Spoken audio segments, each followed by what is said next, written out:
श्री महाभारत कथा। श्री महाभारत कथा। महाभारत कथा। महाभारत कथा है पुरुषार्थ की, ये स्वार्थ की, परमार्थ की, सारथी जिसके बने श्री कृष्ण भारत पाथ की।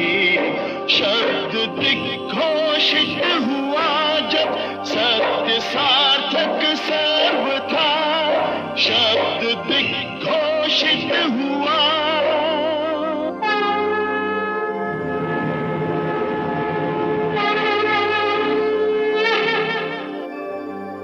यदा यदा हि धर्मस्य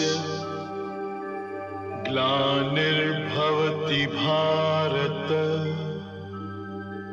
अभ्युत्थानम् अधर्मस्य तदात्मानं सृजाम्यहम्, परित्राणाय साधूनां विनाशाय च दुष्कृतां, धर्म संस्थापनार्थाय संभवामि युगे युगे।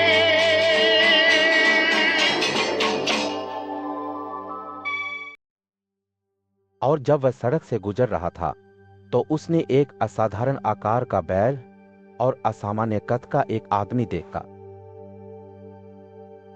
और उस आदमी ने उत्तम को संबोधित किया और कहा, तुम इस बैल के गोबर को खाओ।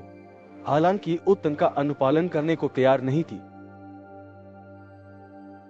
उस आदमी ने फिर कहा, हे उत्तम, इसे बिना जांचे परखे खाओ। तुम्हारे स्वामी ने इसे पहले खाया था। और उत्तम ने अपनी सहमति व्यक्त की और उस बैल का गोबर खाया और उसका मूत्र पिया और सम्मान पूर्वक उठे और अपने हाथ और मुंह धोकर वहां गए जहां राजा पौष्य थे। महल पहुंचने पर उत्तम ने पौष्य को अपने सिंहासन पर बैठे देखा और उनके पास जाकर उत्तम ने राजा को आशीर्वाद देकर प्रणाम किया और कहा, मैं आपके पास एक याचिकाकर्ता के रूप में आया हूं। और राजा पौष्य ने उत्तम के अभिवादन का उत्तर देते हुए कहा, श्रीमान, मैं आपके लिए क्या करूं? और उत्तम ने कहा, मैं अपने गुरु को उपहार के रूप में आपसे एक जोड़ी बालियां मांगने आया हूं।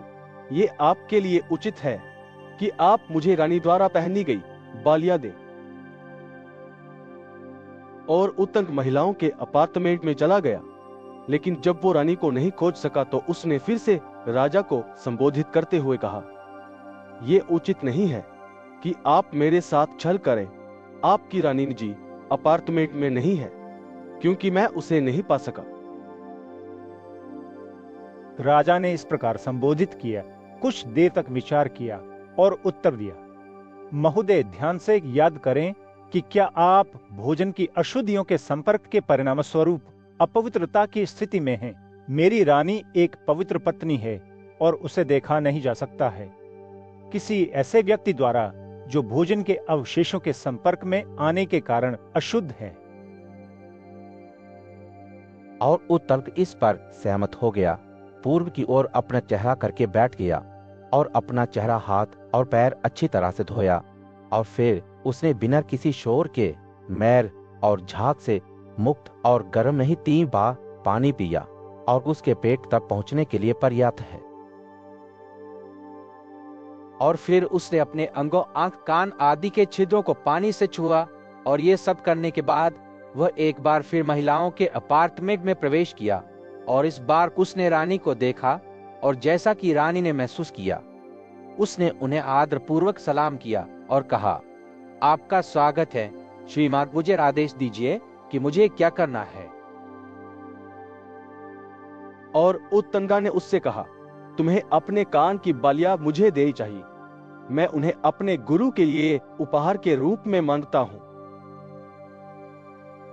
और रानी उत्तम के आचरण से अत्यधिक प्रसन्न हुई और ये समझकर कि उत्तम को दान की वस्तु नहीं छोड़ा जा सकता, उसने अपने कानों की बालियां उतार दी और उन्हें दे दी, और उसने कहा, ये बालियां बहुत है।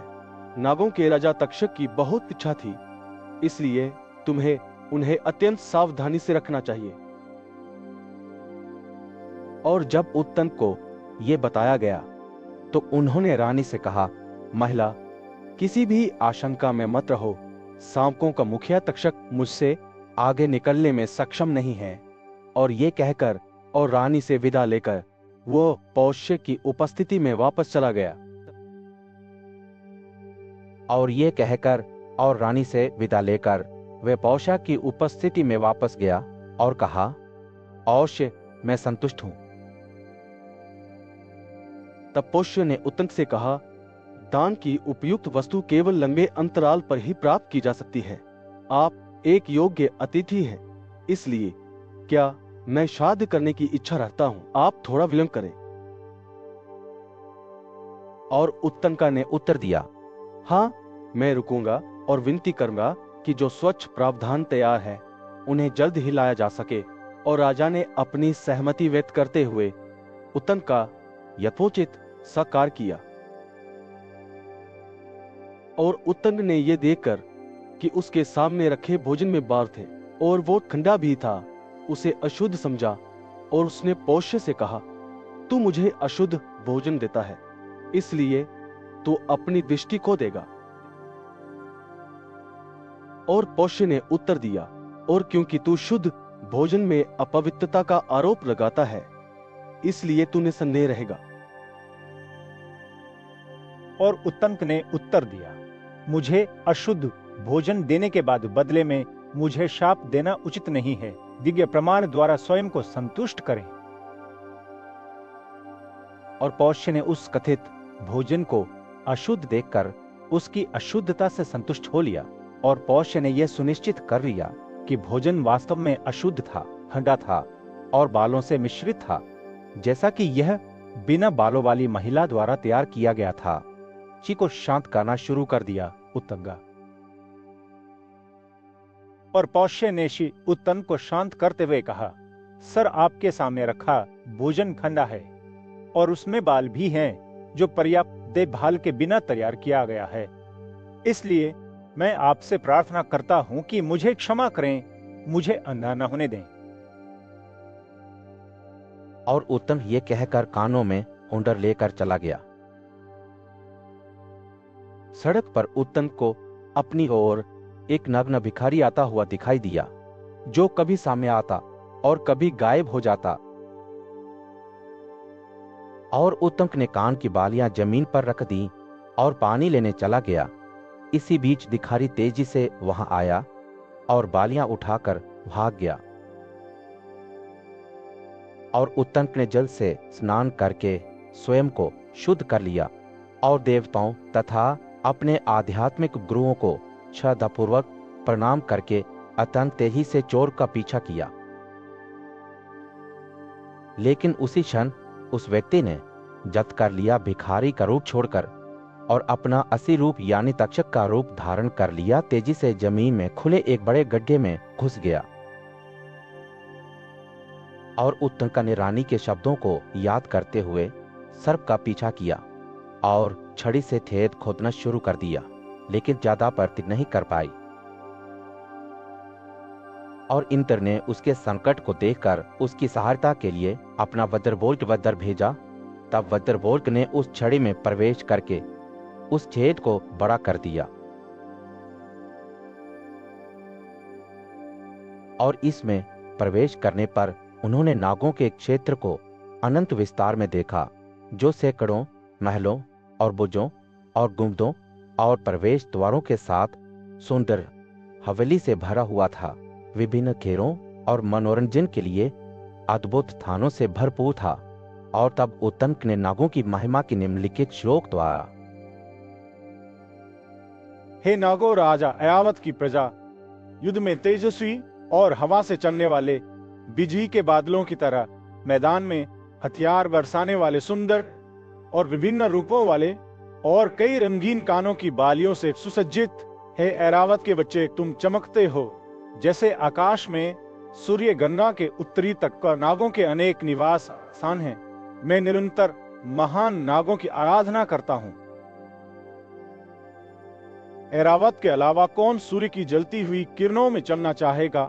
जब धृतराष्ट्र ऐरावत का भाई बाहर जाता है तो 28,008 नाग उसके अनुचर के रूप में उसके पीछे पीछे चलते हैं।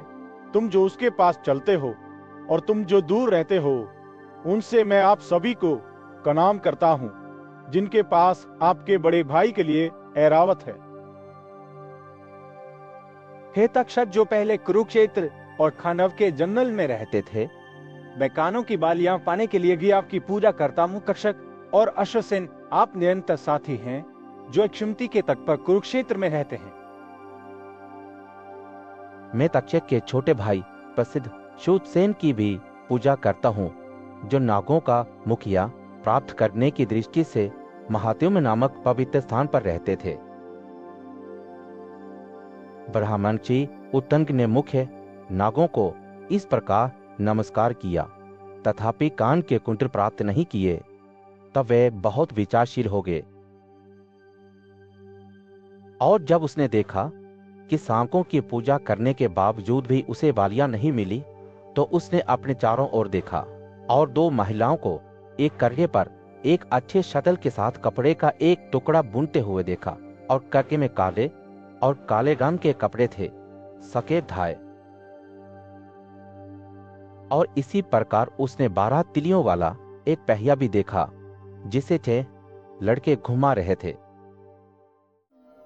सीख हम बीते युगों से नए युग का करे स्वागत, करे स्वागत, करे स्वागत, करे स्वागत।